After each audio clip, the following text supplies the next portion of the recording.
Amém, queridos, graça e paz, glória a Deus. Eu quero aproveitar que você está de pé e vamos ler um texto aqui rapidamente, e aí os irmãos já ficam à vontade. Abra sua Bíblia no Evangelho de João, capítulo de número 14, o versículo de número 6. Nós vamos ler apenas um versículo. João capítulo 14, versículo de número 6.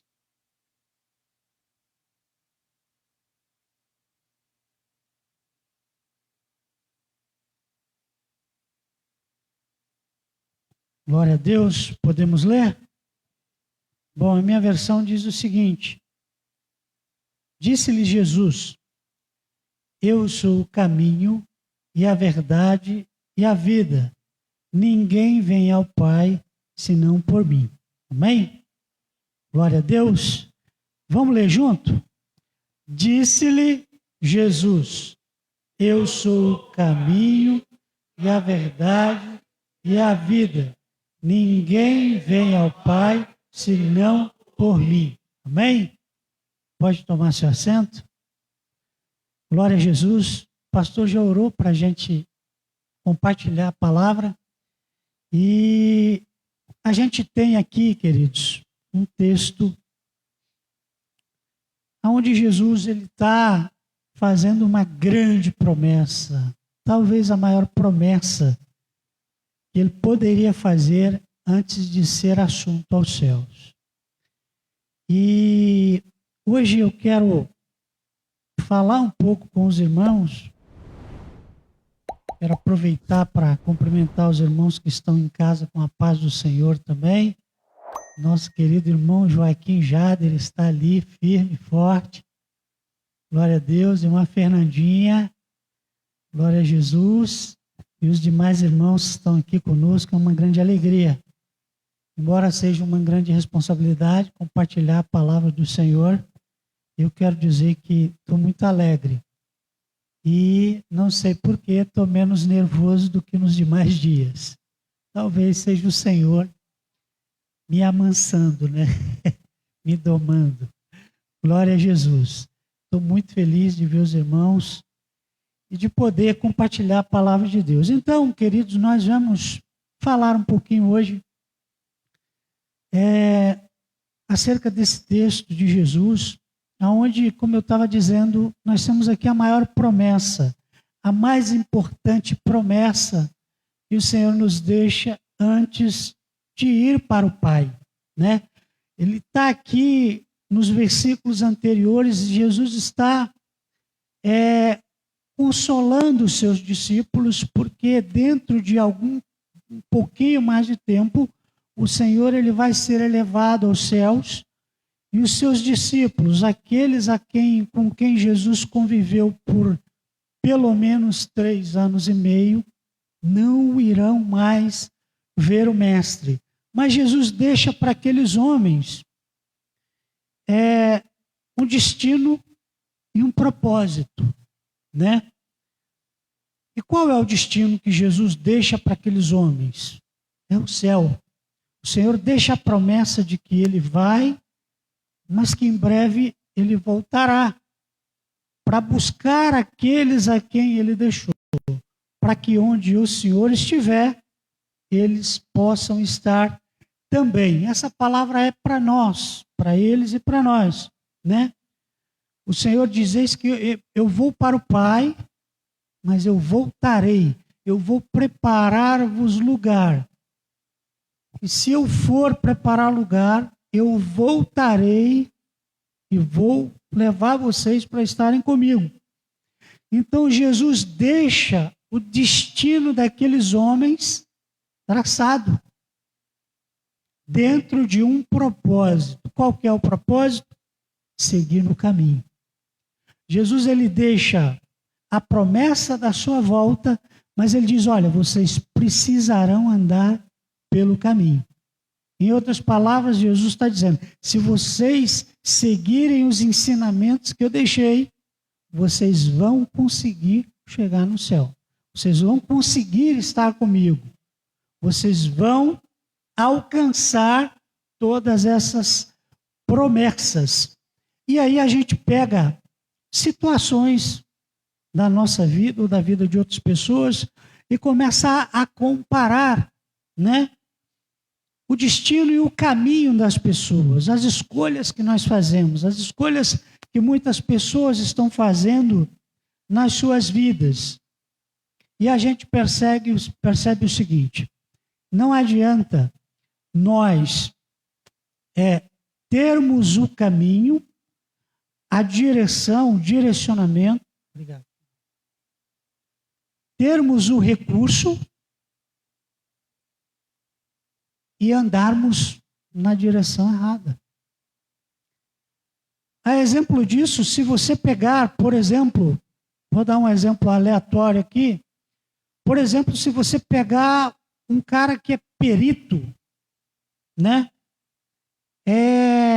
na direção, ele é o melhor motorista do mundo. E se você der para ele o melhor automóvel, os melhores recursos, os melhores equipamentos, o melhor motor, o melhor combustível, tudo de última geração, que você colocar na mão do melhor motorista e der para ele e disser para ele, olha, segue aí a sua rota, você tem que ir para tal lugar. Só que se esse camarada ele tomar a direção errada, ele não vai chegar no seu destino. Ele vai, no final do seu trajeto, ele vai chegar no lugar errado. E, infelizmente, a gente encontra muitas pessoas pelo caminho, andando na direção que para elas, na concepção delas, está correta, mas estão indo na direção errada. Então não existe nada pior do que a gente ter o recurso, que é a palavra, ter o conhecimento, que é a revelação da palavra, mas não andar na direção de Deus. Não andar no caminho, não andar em Cristo. Infelizmente, nós vamos encontrar muitas pessoas nessa situação. E o que Deus quer de nós? Ele quer que a gente compreenda o nosso propósito e que a gente siga no destino certo.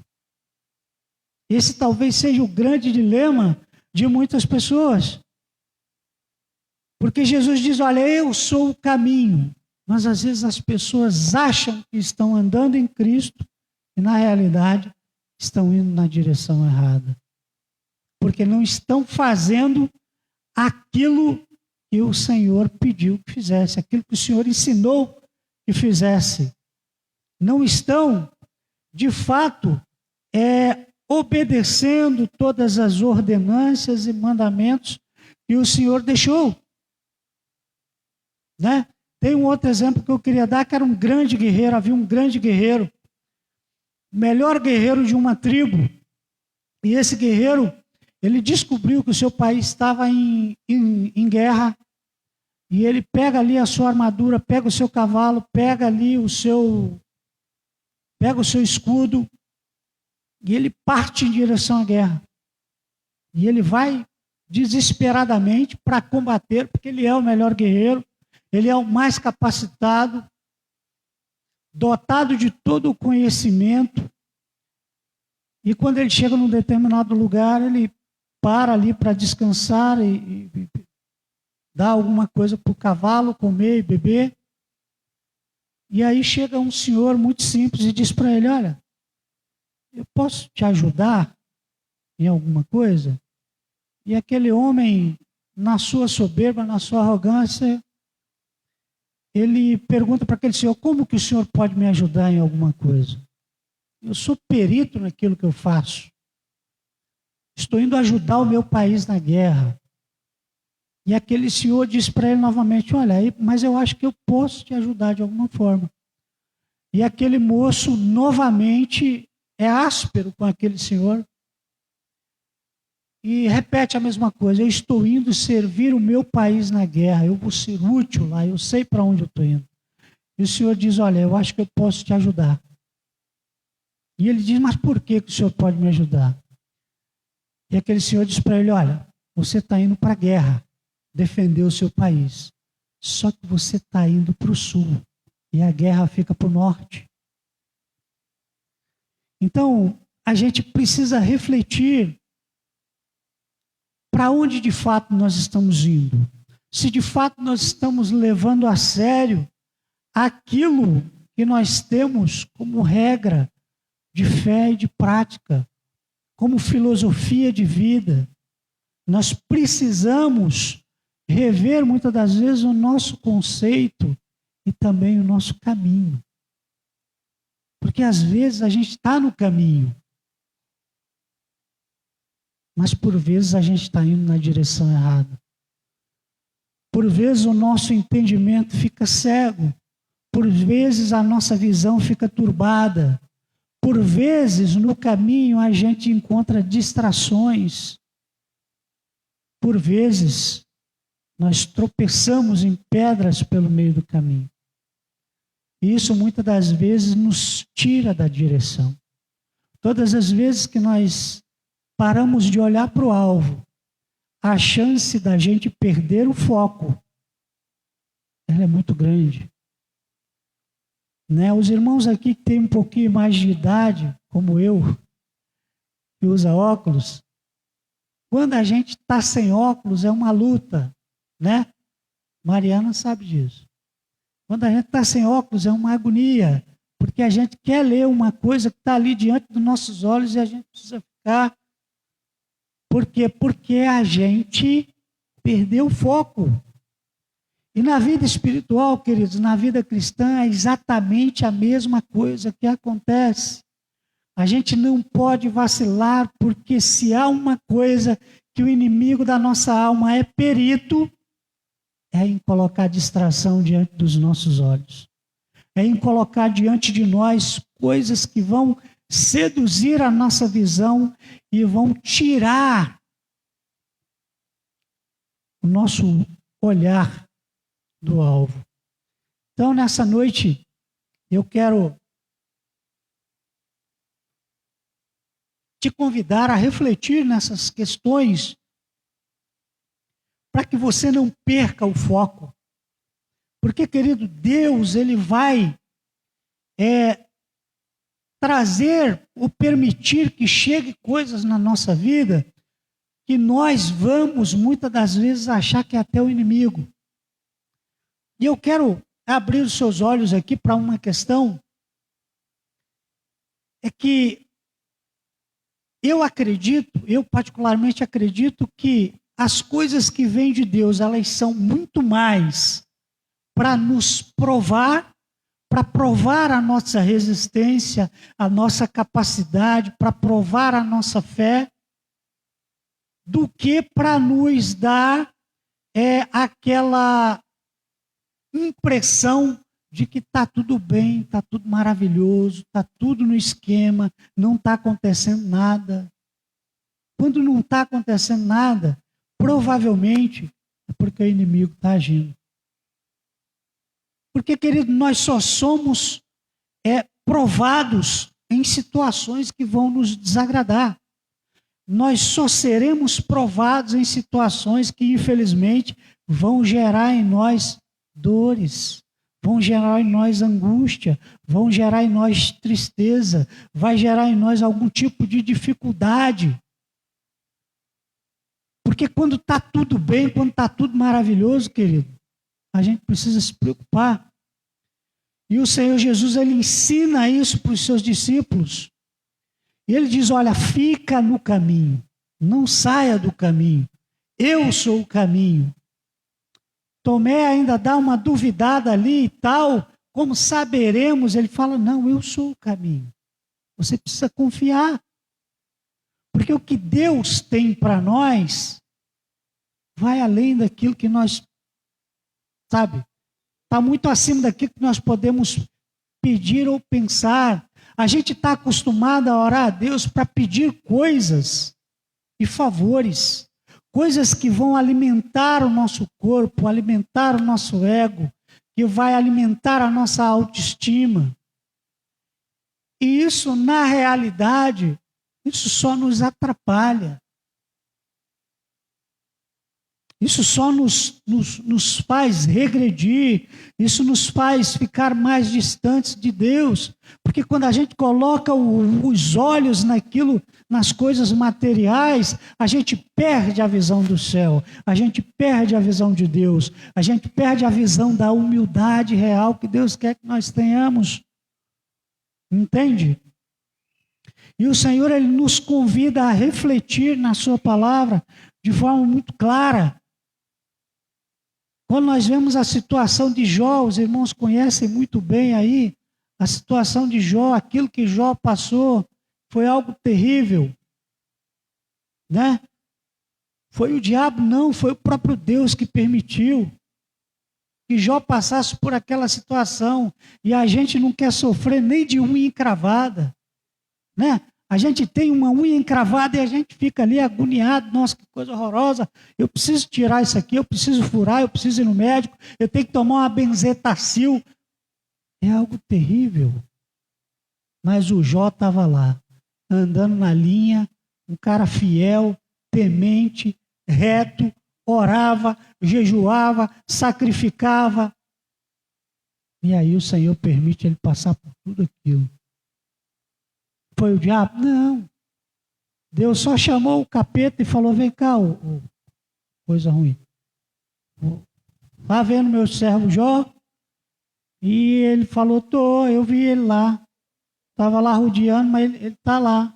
Mas também o senhor dá tudo para ele, né? Como é que ele não vai ser o cara que ele é? Aí é mole, né? O cara é o cara mais rico lá da redondeza. Aí é mole. Aí Deus vai e fala para ele, olha, faz o seguinte, tu acha isso mesmo? Então faz o seguinte, vai lá e toca em tudo que ele tem. Ok? Tudo que ele tem, tudo que ele fez. Ok?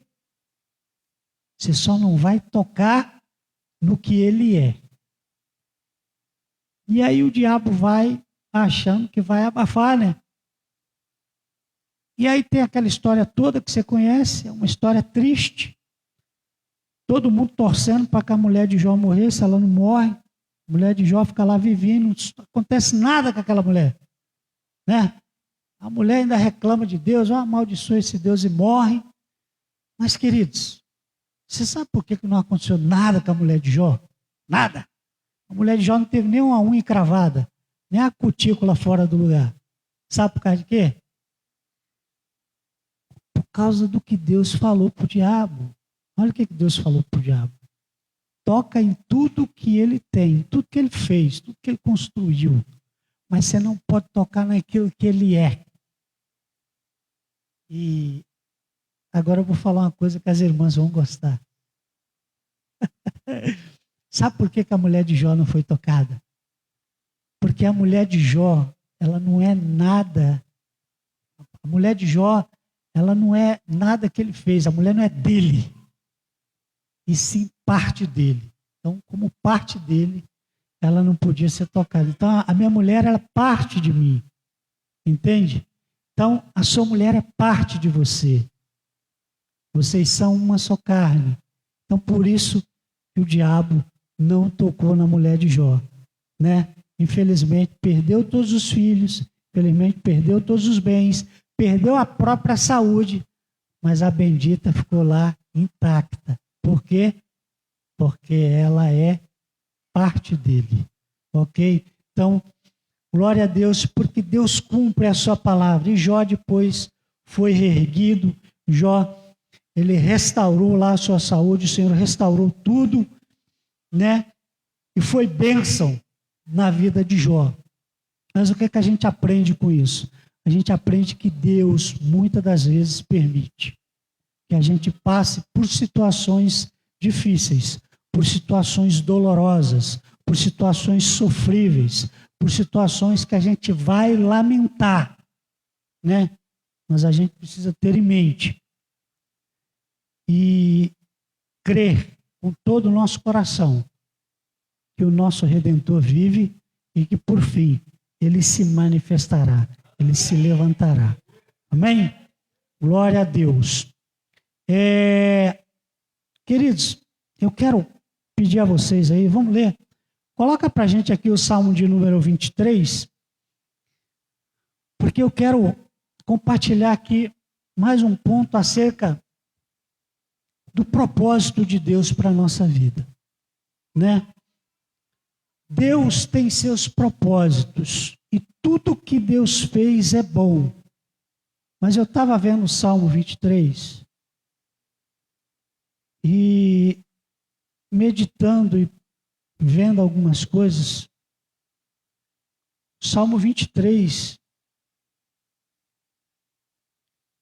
ele traz para a gente uma perspectiva de começo, meio e fim, no contexto da vida humana. Achou aí, filhão? Salmo 23? Amém.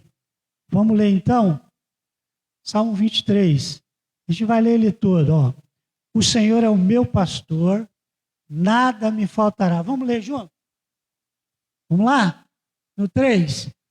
O Senhor é o meu pastor, nada me faltará. Deitar-me faz em verdes pastos, guia-me mansamente às águas tranquilas, refrigera minha alma, guia-me pelas veredas da justiça, por amor do seu nome. Ainda que andasse pelo vale da sombra da morte, não temeria mal algum.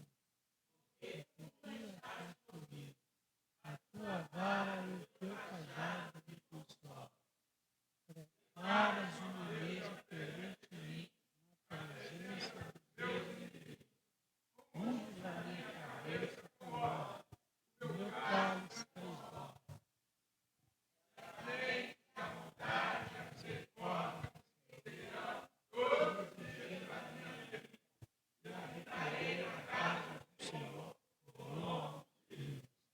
Glória a Deus. Pode voltar lá para o primeiro. Queridos, esse salmo, ele traz para a gente ali o versículo número 1. O Senhor é meu pastor, nada me faltará. Deitar-me faz em verdes pastos, guia-me mansamente às águas tranquilas. Eu costumo dizer que a palavra de Deus, ela, né, os irmãos sabem disso, já ouviram, ela se revela todas as vezes que nós lemos. Não significa que ela tem uma nova tradução, mas quando a gente diz que ela se revela, é que o Senhor ilumina o nosso entendimento através do Espírito Santo, porque a palavra é inspirada pelo Espírito Santo. E a gente consegue ter uma nova compreensão, um entendimento que vai fazer a gente enxergar ali coisas novas. Então, a gente tem ali, deitar-me faz em verdes pastos, guia-me mansamente às águas tranquilas. Que fase da vida a gente vive esse texto? Qual fase da sua vida você viveu esse texto? Ou será que nós ainda vamos viver? É uma pergunta que a gente precisa fazer. Irmão, esse texto aí faz menção à eternidade. Talvez não. É possível a gente considerar que esses 2 primeiros versículos estejam falando da nossa mais tenra idade, da nossa infância. Quando é que a gente está deitado em verdes pastos? Quando é que a gente está deitado literalmente no pasto? A nossa resposta está no Joseph. O Joseph, literalmente, ele se deita em cima da onde ele se alimenta. Ele não tem preocupação com nada. Ele não tem conta para pagar, ele não tem que ir no mercado, ele não tem nada. Ele deita ali no colo da sua mãe, onde ele deita, ele se alimenta. Ele come e bebe. Então ele está deitado em verdes pastos e sendo guiado por águas tranquilas, porque o leite da mamãe tem o pasto, tem a comida e tem a água, tem a segurança. Papai está ali para fazer segurança. Quem não tem medo? Papai daquele ali. Todo mundo tem medo, né? Então, ele está seguro. E o Senhor está guiando ele em águas tranquilas. Mas daqui a um pouquinho, daqui a mais um pouquinho, o Joseph vai crescer. E vão chegar para o Joseph o que a gente chama de as responsabilidades da vida. Passa por 3, por favor.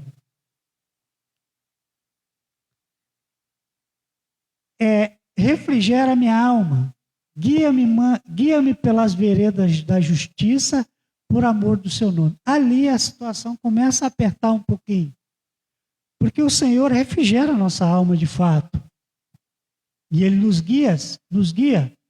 Mas, queridos, passar pelas veredas da justiça, estabelecer a justiça por onde a gente passa, não é uma tarefa muito fácil.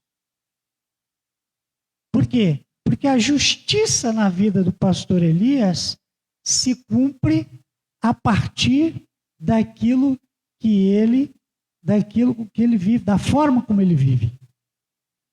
A justiça na vida do Lucas vai se cumprir de acordo com a forma como ele vive, com a sua conduta, com a minha conduta. Então, a justiça vai se cumprir. Se eu andar fora da linha, a justiça vai me cobrar. E eu não estou falando da justiça dos homens, eu estou falando das escolhas naturais da vida. Então, o Salmo 23, nos 2 ou 3 primeiros versículos, ele está trazendo para nós a ideia de uma criança que vai crescendo. E à medida que ela vai crescendo, a situação vai se tornando mais séria. Porque, pergunto para você, é fácil fazer justiça? Não, não é fácil. Não é fácil ser justo. E às vezes nós até nos negamos a agir com justiça. Porque às vezes a justiça ela vai gerar um grande problema para o outro. Então, é fácil a gente olhar para o Salmo, crendo na misericórdia de Deus, pura e simplesmente, naquilo que vem do alto, no contexto espiritual. O Salmo, a poesia, o contexto, a letra, é maravilhoso. Mas isso precisa ser aplicado na nossa vida. Se a gente não aplicar isso, isso não serve para nada. Então, eu quero te levar a refletir que nesse destino que nós escolhemos, nesse propósito que nós optamos por viver, que é o Evangelho de Jesus, a gente precisa viver isso. Ok? O Senhor cumpre tudo aquilo na nossa vida, mas a nossa parte é a parte mais difícil, porque a parte de Deus já foi feita. Agora cabe a nós viver a palavra. E essa é a grande dificuldade que a gente tem. Então, nosso propósito é chegar no céu, mas qual é a compreensão que nós temos do que é o céu, do que é o reino e do que é o mundo? Do que é o reino de Deus e do que é o mundo? Entende? Quando Salomão ele tem noção da fria que ele está entrando, que é assumir o reino, o reinado do seu pai, quando Salomão ele compreende que ele bota o pé no chão, ele está lá num dia de celebração maravilhoso, e quem aparece para ele? O próprio Deus aparece para ele. E aí Salomão ele não vai pensar 2 vezes. Salomão não vai pedir riqueza, Salomão não vai pedir dinheiro, Salomão não vai pedir terra, Salomão não vai pedir outra coisa que não seja. O que Salomão pediu? Sabedoria. Salomão pediu conhecimento, o discernimento, ele pediu a sabedoria. Para quê? Para que ele pudesse conseguir ali administrar aquilo que estava diante dele. Porque ele sabia de tudo que o pai tinha passado. E ele sabia que muitas das vezes o pai dele errou por falta de sabedoria. Então Salomão vai pedir sabedoria, porque com sabedoria ele vai tomar todas as decisões corretas que precisavam ser tomadas. Então o que nós precisamos pedir a Deus? Sabedoria. Sabedoria para compreender a sua palavra, sabedoria para fazer escolha, sabedoria para buscar a solução certa nos momentos de dificuldade, sabedoria para tomar decisões no nosso dia a dia. Nós necessitamos disso. Passa o próximo versículo ali. E ainda que eu andasse pelo vale da sombra da morte, não temeria mal algum, porque tu estás comigo, a tua vara e o teu cajado me consolam. Queridos, tenham em mente uma coisa: Deus sempre vai permitir que você passe no vale. Deus sempre vai permitir que você tenha medo de determinadas coisas. Mas o medo não é algo que tem que ficar na nossa vida.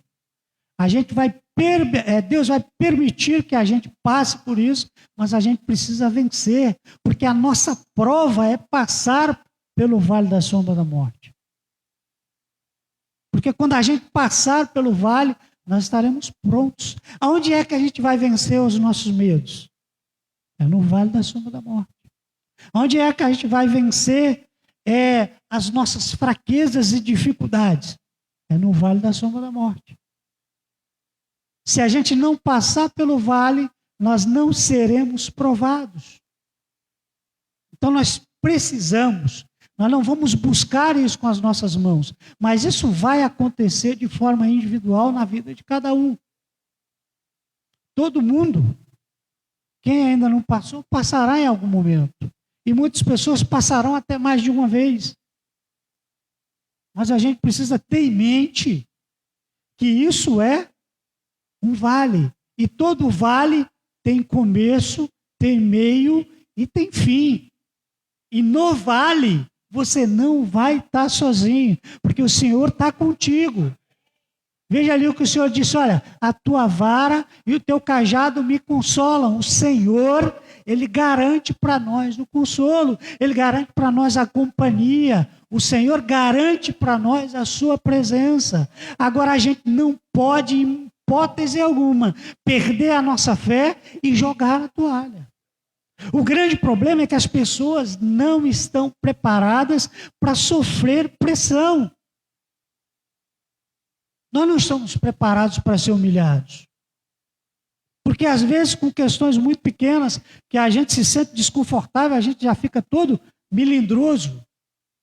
Não é verdade? Se tem uma situação que gera desconforto para a gente fica todo logo bicudinho e vai para o cantinho, né? Reclamar com Deus. Querida, a vida não é assim. A gente precisa vencer os nossos dilemas, os nossos medos, as nossas fraquezas, porque senão a gente não vai conseguir chegar no final desse caminho. Senão a gente não consegue cumprir o propósito. Entende? É importante você ter isso em mente. E o Salmo 23, ele vai nos ensinar todas essas coisas. Coloca o próximo verso, por favor. Preparas uma mesa perante mim na presença dos meus inimigos, unges a minha cabeça com óleo e o meu cálice transborda. Sinceramente, qual é a ideia que você tem desse versículo? Quando você mentaliza isso. Se Deus tivesse que cumprir isso na minha vida hoje, como seria? Preparas uma mesa perante mim na presença dos meus inimigos. Olha, sinceramente, quando a gente é novo convertido, eu pelo menos fui ensinado assim. Eu vi os pregadores dizer, eu me imagino nessa cena. E a gente tem mania de fazer isso, né? A gente fica se imaginando dentro do texto. Não é verdade? O Jader já se imaginou, sentado numa mesa e os inimigos dele olhando para ele. E ele ali, ó. Só, né? Só se alimentando ali, só mastigando o maná. Mas, queridos, vamos pensar nesse texto aqui do ponto de vista de Deus, né? Preparas uma mesa perante mim na presença dos meus inimigos. Já teve tempo que eu pensei assim também. Vou estar na mesa, preparado pelo Senhor, e os inimigos tudo olhando, e eu ali só, né? Tá vendo aí, ó? Eu já pensei assim. Mas aí a gente vai amadurecendo. E a gente vai lendo a Bíblia, a gente vai conhecendo Jesus, a gente vai entendendo, e a palavra vai se revelando para nós. E chega um determinado momento que você entende o seguinte: o Senhor preparou uma mesa e eu vou servir aos meus inimigos. Tem mais a ver com o Evangelho isso? Tem mais a ver com Jesus, né? Não tem mais a ver do que o contrário? Eu acho que tem mais a ver. Então, é mais ou menos isso. Essa mesa na presença dos inimigos, ela não tem a ver com uma vingança. Ela não tem a ver com a nossa superioridade em relação aos inimigos. Não tem a ver com a gente estar no estado de bonança e os nossos inimigos olhando para a gente ali no bem bom. Não tem a ver com isso. Tem a ver com a gente se redimir e honrar os nossos inimigos. Isso faz muito mais sentido do ponto de vista de Jesus. Porque o que Jesus ensinou em relação aos inimigos? Que nós devemos fazer o que por eles? Então, nós devemos amar o próximo. E em relação aos nossos inimigos, a gente tem que orar por eles. Se eu tenho que orar por ele, eu também tenho que dividir o meu pão com ele se ele precisar, sim ou não? Sim. Eu tenho que socorrer ele na hora do aperto. Por quê? Foi isso que Jesus fez. Judas vai trair Jesus e o que é que Jesus diz para ele? Amigo, o que tem que fazer, faça depressa. E Judas conclui aquilo ali e vai embora pegar aquela moedinha. Acaba sem vergonha. Então, Judas vai fazer isso. Mas Jesus, ele agiu com ele de que maneira? Com amor. É difícil? É difícil. Mas é isso que tem que ser feito. Não dá para fazer o contrário. Se a gente fizer o contrário, vai dar problema. Então, preparas uma mesa perante mim na presença dos meus inimigos. Queridos, Jesus na última ceia, ele fez exatamente isso. Antes de ir para a cruz, o que Jesus fez? Ele lavou os pés dos seus discípulos. Antes de ir para a cruz, ele honrou os seus discípulos. Ele fez tudo o que tinha que fazer para deixar o exemplo para nós. Então, ali, né? Aí em seguida, unges a minha cabeça com óleo e o meu cálice transborda. O cálice, né? O óleo ali é o óleo da unção, né? Está ungido. E o cálice tem a ver ali com a dificuldade que muitas das vezes a gente passa, as tribulações. Então, nesse caso aí, não necessariamente, né? Nesse caso aí, o cálice vai transbordar, mas isso é de alegria. Então, vamos aqui para o próximo ponto, para a gente fechar, que o tempo já acabou. Coloca para a gente, não, passa o próximo verso aí, acabou? Certamente que a bondade e a misericórdia do Senhor nos seguirão todos os dias. Agora acabou, né? Ok. Então vamos lá, coloca para a gente agora o Salmo 104, rapidinho, para a gente concluir. Salmo de número 104. Então ali a gente viu a figura, no início ali, a figura da criança que está deitada em verdes pastos ali. Depois a gente viu as questões relacionadas aos desafios que a gente vai ter na vida. E agora no Salmo 104, verso 14 e 15. Coloca para a gente. Salmo de número 104, verso 14 e 15. Diz assim. Achou ali? Já está ali.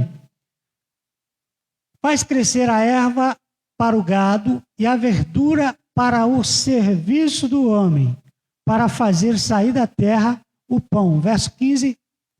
E o vinho que alegra o coração do homem e o azeite que faz reluzir o seu rosto. E o pão que fortalece o coração do homem. Volta para o 14. Que eles vejam.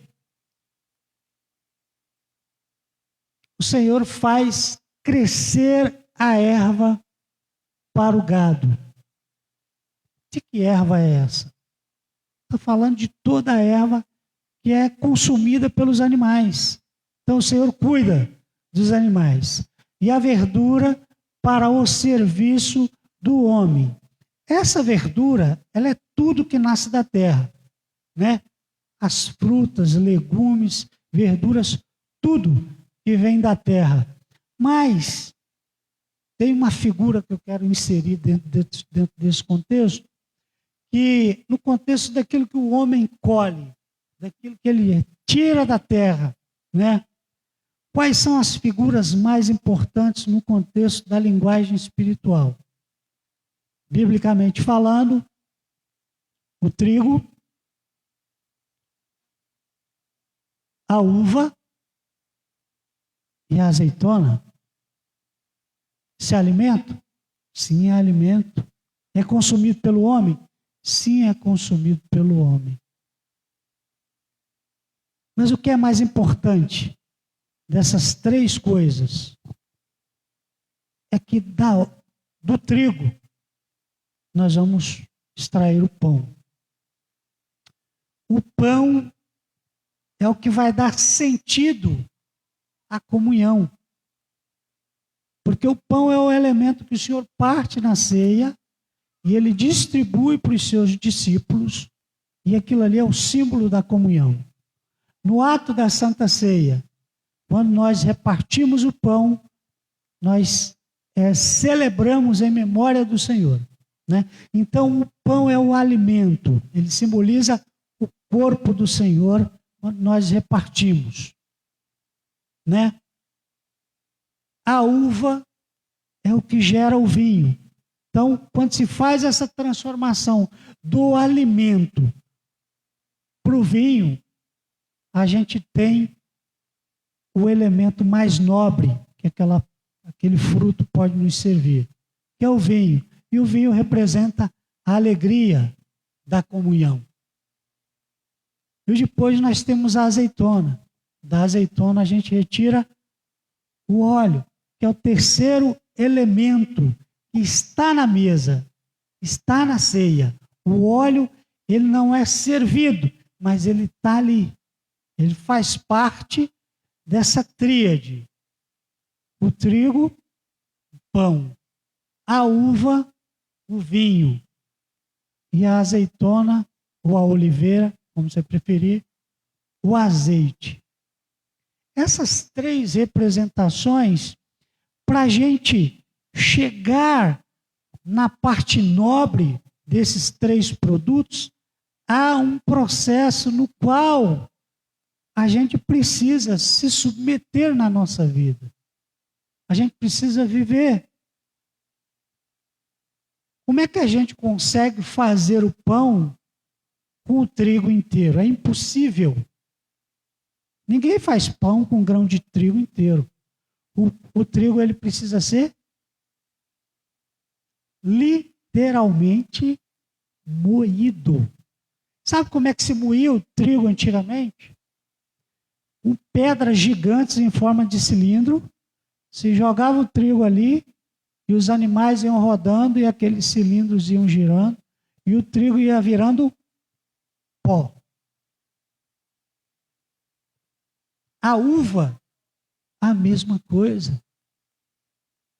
Não é possível fazer o vinho sem antes triturar a uva. Qual era a forma artesanal de fazer o vinho antigamente? A uva ela era pisada. Literalmente pisada. No lagar. A uva era pisada para que se retirasse o suco e dali virasse o mosto, aquilo vira o mosto e aí transforma-se no vinho. Mas é um processo doloroso, é um processo custoso, é um processo que não é simples de fazer. Agora, desses três, queridos,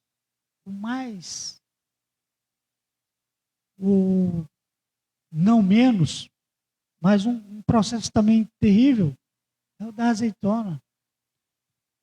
Porque alguém já tentou mastigar um caroço de azeitona?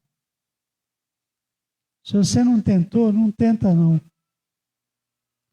Não tenta não, que até quem tem aquelas ferramentas compradas, igual eu, se lasca.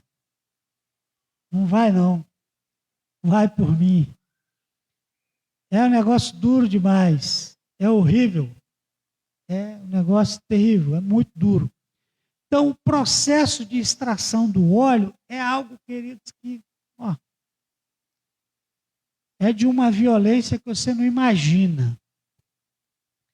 E nós, nos colocando dentro desse contexto, dos processos que eu falei, de transformar o vinho em pão, de transformar o trigo em pão, transformar a uva em vinho, de transformar a azeitona em óleo, nós, nos colocando dentro desse processo, pensa que nós também passaremos por situações que vão nos testar. Nós não chegaremos ao céu sem pagar um preço. O Senhor pagou um preço alto e nós não queremos sofrer. Eu não estou dizendo que você tem que ter prazer e nem buscar isso, mas eu estou dizendo que as situações da vida, elas vão nos conduzir numa direção que em determinados momentos nós seremos moídos com trigo. Nós seremos pisoteados como a uva. Nós seremos apertados. Nós sofreremos pressão como a azeitona para ser retirado o azeite. Então, há situações na vida que eu e você não poderemos evitar. A gente vai ser obrigado a passar e a gente precisa ter compreensão. A gente precisa ter humildade nos processos. Porque se a gente não tiver humildade, o nosso medo faz a gente perder a fé. E se a gente perder a fé, a gente perdeu tudo que a gente tinha. A gente não pode perder a fé em meio aos processos, em meio às dificuldades, em meio às turbulências da vida. A gente precisa manter a fé firme, porque é a fé que nos vai conduzir diante do vale. É a fé que nos vai fazer passar pela prensa. É a fé que nos vai fazer passar pela humilhação. Sabe quando é que nós alcançamos de fato a maturidade cristã e a humildade? É quando a gente está diante de um processo desse e a gente não perde a fé. É quando a gente está diante de um processo desse e a gente não bota a culpa das situações que a gente está vivendo nos outros ou em Deus. Aí a gente alcançou maturidade. Então esteja pronto para passar pelos processos. Esteja pronto para ser humilhado. Esteja pronto para ser caluniado. Porque Jesus ele diz o seguinte, olha, bem-aventurados sois vós, quando por amor de mim vocês forem perseguidos. Aí nós seremos bem-aventurados. Por enquanto, está tudo em paz. Por enquanto, está tudo bem. Ah, irmão, você não sabe como está na minha casa. Todo mundo tem seus processos. Todo mundo tem os seus dilemas. Mas o que eu quero te animar nessa noite é para que você não perca a sua fé, é para que você não deixe os seus medos e as suas fraquezas sobreporem a sua fé. Não deixe, porque nós temos um destino e um propósito. O nosso destino é o céu e o nosso propósito é servir a Jesus. O nosso destino é a eternidade e o nosso propósito é andar com Cristo, independente da situação, independente daquilo que aconteça. Você não pode deixar as suas fraquezas, os seus medos te vencerem.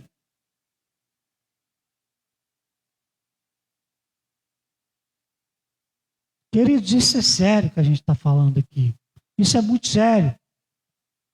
É maravilhoso quando a gente lê um texto da Bíblia e consegue colocar isso ali, ainda que de forma, desconfortável, vamos dizer assim, naquilo que a gente está vivendo. Porque a gente sabe que a gente está no caminho. Agora, quando a gente não consegue se encaixar em nada daquilo que a gente lê, daquilo que a gente tem por verdade, queridos, isso é muito perigoso. Significa que a nossa fé está muito distante daquilo que Deus espera de nós. Então, tema a Deus, busque ao Senhor, ore, vigie, sabe? Não abra mão de ter um momento com Deus, de ter um momento de oração, de ter um momento de leitura da palavra. Não abra mão de estar nos cultos, não abra mão de seguir e de servir a Deus, porque tudo que você for passar na sua vida, o Senhor estará contigo. Tudo. Mas você precisa ter em mente uma coisa: você tem que estar com o Senhor. Porque se você não estiver com Ele, a Bíblia diz que quando nós não estamos com o Senhor, Ele automaticamente se distancia de nós. Então quem tem que buscar a Deus somos nós. Quem não pode abrir mão de Deus sou eu. Quem não pode abrir mão de Deus é você. Deus está onde Ele sempre esteve, mas nós, por vezes, nos distanciamos dEle. Nos distanciamos do destino e nos distanciamos do propósito. Então eu quero te dizer nessa noite, para a gente fechar, Deus, Ele tem para você todas as provas que Ele já preparou. Mas entenda, todas essas provas, Ele vai passar contigo. Ele vai te ajudar a passar.